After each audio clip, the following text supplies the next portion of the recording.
당신의 운명은 당신이 내면의 서클에 누구를 받아들이느냐에 따라 결정됩니다. 우정의 힘을 인식하고 나를 끌어내리고 나의 그림자를 깨울 수 있는 사람들을 경계해야 합니다. 성격의 연장선상에 있는 환경은 여러분이 생각하는 것보다 훨씬 더 많은 영향을 미칩니다. 우리는 대부분의 시간을 함께 보내는 사람들의 평균이라는 말을 잘 알고 계실 것입니다. 오늘은 융심리학의 렌즈를 통해 이 주제를 살펴보고 개인화의 진행 속도를 늦출 수 있는 7가지 성격 유형과 그들과의 우정을 재평가하는 것이 중요한 이유에 대해 논의해 보려고 합니다. 첫 번째 유형은 징징대는 사람입니다. 친구, 친척, 동료 등 누구나 날씨 변화부터 인기 있는 레스토랑의 음식에 이르기까지 모든 것에 불만을 품는 사람을 알고 있을 것입니다. 이런 사람은 주변의 모든 것을 부정적으로 표현하며 불만을 표출할 기회를 놓치지 않습니다. 처음에는 그에게 주의를 기울이려고 노력하지만 수도꼭지가 새는 것처럼 그의 부정적인 영향이 계속되면 서서히 에너지를 고갈시키고 집중할 수 없게 됩니다. 문제에 집착하는 대신 실용적인 해결책을 찾아야 합니다. 예를 들어 끊임없이 불평하는 사람과 중요한 프로젝트에 참여하고 있다고 상상해 보세요. 모든 회의가 지루한 세션으로 바뀌고 팀 분위기가 사라지며 집중력을 잃게 됩니다. 이러한 영향에 대처하기 위한 몇 가지 전략이 있습니다. 첫째, 가능하면 연락을 최소한으로 유지하세요. 가족이나 동료이기 때문에 연락이 불가피한 경우 그가 불만을 토로하는 순간에는 정신적으로 거리를 두세요. 그의 말은 시끄럽지만 일시적이며 내면의 조화를 흔들 수 없는 지나가는 폭풍우라고 생각하세요. 세 번째 방법은 해결책을 찾는 방향으로 대화를 전환하여 우리가 외부 사건이 아니라 우리의 마음을 통제하고 있다는 사실을 상기하는 것입니다.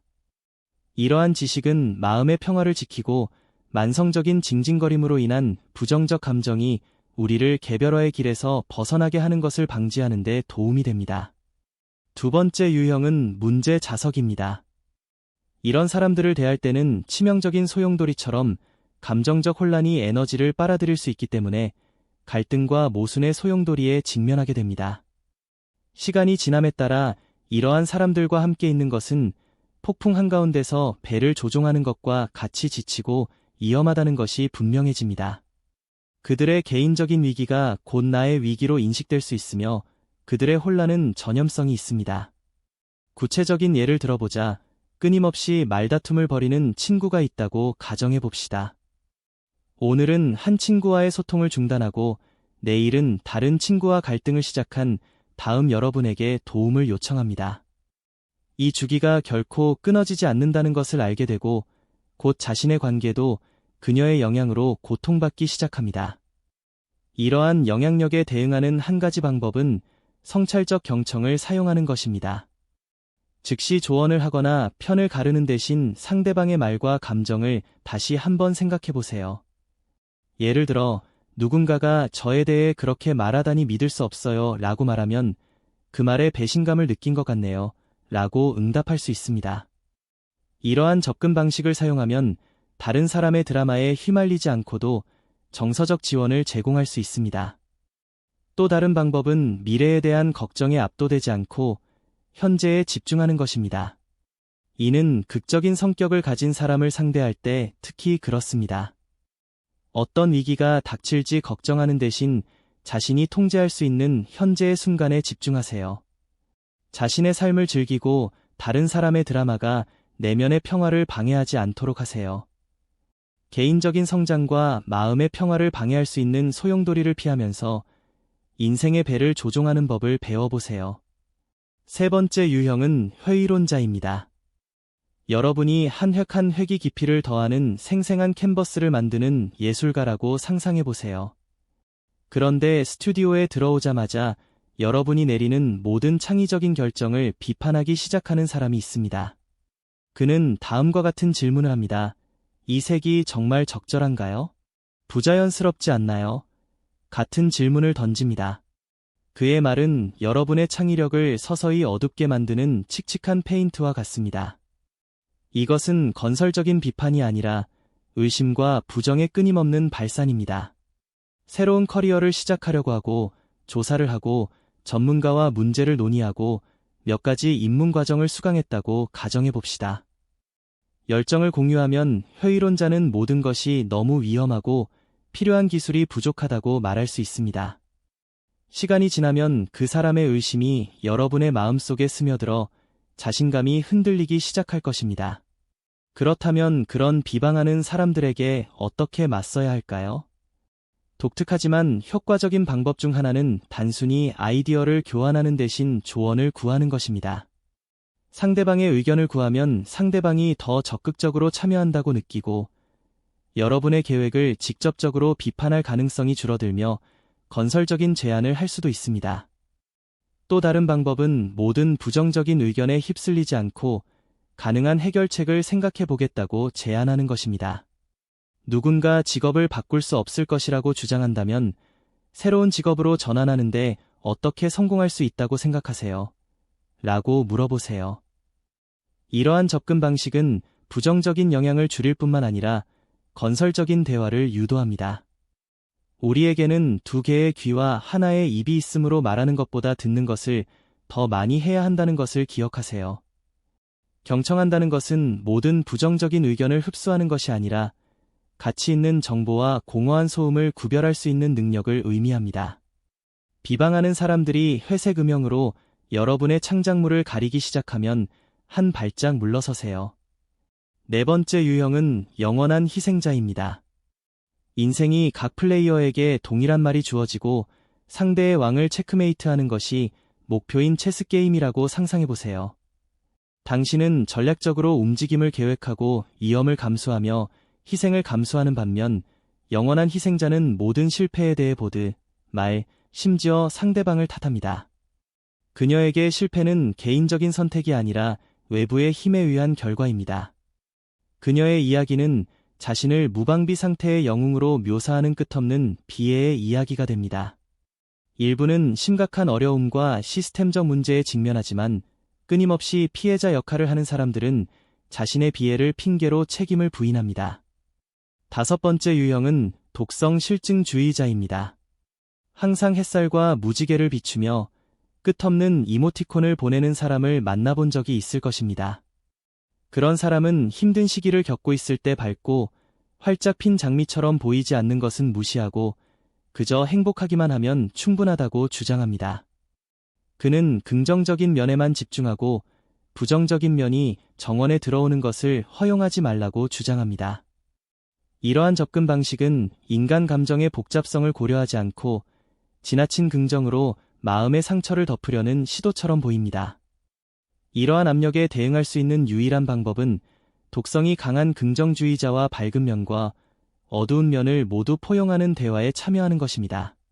상대방이 그래도 당신은 건강하잖아요 라고 말한다면 네, 건강은 감사하지만 특정 상황에 대해 슬퍼하는 것은 당연한 일입니다. 라고 대답할 수 있습니다. 이러한 대화는 긍정적이든 부정적이든 다양한 감정을 분별하고 느낄 수 있는 능력, 즉 정서적 세분성을 키우는 데 도움이 됩니다. 독성 긍정주의자가 맹목적으로 행복해지라고 부추길 때는 감정의 모든 뉘앙스를 인정하고 라벨을 붙이는 시간을 가져보세요. 복잡성을 인정하는 것과 현재를 즐기는 것 사이의 균형이 필요하다는 점에 주목하세요. 여섯 번째 유형은 조작자입니다. 자신의 인생이 영화 대본이고 자신이 주연을 맡고 스토리가 어떻게 전개되어야 하는지, 즉 줄거리가 어디로 흘러갈지, 누가 동맹과 멘토가 될지, 결말이 어떻게 될지 명확한 아이디어를 가지고 있다고 상상해보세요. 이 시점에서 대본이 장면을 몰래 고쳐 쓰는 섀도우 프로듀서라는 조작자가 스토리에 들어옵니다. 어느 날 스토리라인이 의도한 방향에서 벗어난 것을 발견하게 됩니다. 조작자는 아첨, 죄책감, 심지어 속임수까지 사용하여 감정적, 심리적 조작에 능숙하며 여러분을 자신들에게 유리한 방향으로 이끌고 있습니다. 당신은 너무 성공해서 힘든 시간을 보내고 있는데 당신이 도와주면 내 하루가 나아질 거야 라는 식으로 항상 저녁 식사 비용을 지불하도록 설득하는 지인이 있을 수 있습니다. 시간이 지나면서 자신의 친절이 이용당했다는 사실을 깨닫기 시작하지만 그의 행동이 도움이 필요한 친구를 돕는 것으로 위장되어 있어 이에 대해 이야기하기가 불편합니다. 또 다른 방법은 불편한 약속을 하지 않도록 명확한 경계를 설정하는 것입니다. 다음과 같이 침착하고 정확하게 아니오라고 자신있게 말하는 법을 배워보세요. 돈을 빌려줄 수는 없지만 도덕적 지원은 제공할 의향이 있습니다. 라고 말하세요. 이는 우정을 유지하면서 개인적인 경계를 설정하는 데 도움이 됩니다. 우리는 다른 사람의 행동을 통제할 수는 없지만 그에 대한 대응 방식은 언제나 선택할 수 있습니다. 조작자는 사용자의 친절함, 죄책감 또는 승인에 대한 욕구를 이용합니다. 여러분이 반응을 바꾸기로 선택하면 인생의 각본을 다시 통제할 수 있습니다. 따라서 주변에서 나를 조종하는 사람이 나타나면 내 이야기를 쓰는 펜은 내 손에 있다는 사실을 기억하세요. 7번째 유형은 시간 뱀파이어입니다. 여러분의 일상이 각 악기가 각자의 임무를 수행하고 함께 조화로운 균형을 이루는 세심하게 안무된 교향곡이라고 상상해보세요.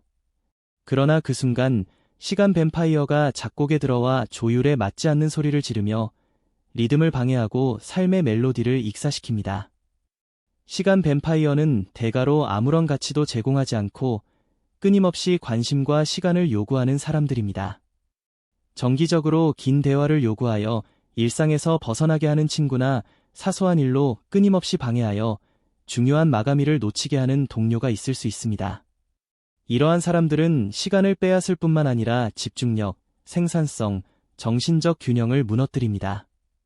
시간 흡혈귀를 상대하려면 명확한 경계를 설정해야 합니다. 사교를 할 준비가 되었을 때와 업무에 집중해야 할 때 등 자신의 능력과 한계를 단호하지만 정중하게 전달하세요. 상대방의 시간을 존중하는 것처럼 여러분의 일정을 존중하도록 격려하세요. 또 다른 방법은 지인의 요구를 보다 효과적인 커뮤니케이션 방식으로 전환하는 것입니다. 지인이 장황하고 내용 없는 전화 통화를 하는 경향이 있다면 짧은 문자 메시지나 이메일로 전환하여 빠른 업데이트를 주고받도록 제안하세요. 이렇게 하면 시간을 다시 통제하고 불필요하게 시간을 낭비하는 것을 방지할 수 있습니다. 우리가 통제할 수 있는 것과 그렇지 않은 것을 구분해야 한다는 사실을 인식하는 것이 중요합니다. 시간 흡혈귀는 종종 여러분의 일정과 주의력을 장악하려고 하지만 확고한 경계를 설정하고 시간을 현명하게 관리함으로써 자유를 지킬 수 있습니다. 문제는 시간이 부족하다는 것이 아니라 시간을 낭비하는 경우가 많다는 것입니다. 기분을 북돋아주고 가치관에 동조하는 사람들과 관계를 맺는 것은 개인의 성장과 발전에 매우 중요합니다. 징징대는 사람, 문제를 일으키는 사람, 회의론자, 영원한 희생자, 유독한 실증주의자, 조작자, 시간 흡혈귀를 알아보세요. 이 7가지 유형 중 어떤 유형을 경험했는지, 그리고 그 경험을 통해 무엇을 배웠는지 댓글로 작성하세요. 각 이야기는 커뮤니티의 소중한 경험이 됩니다. 시청해주셔서 감사합니다.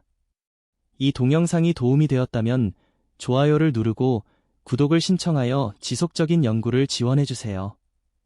원칙에 대한 여러분의 참여와 헌신은 지혜와 용기, 가치 있는 삶을 위해 노력하는 사람들의 커뮤니티에 기여합니다.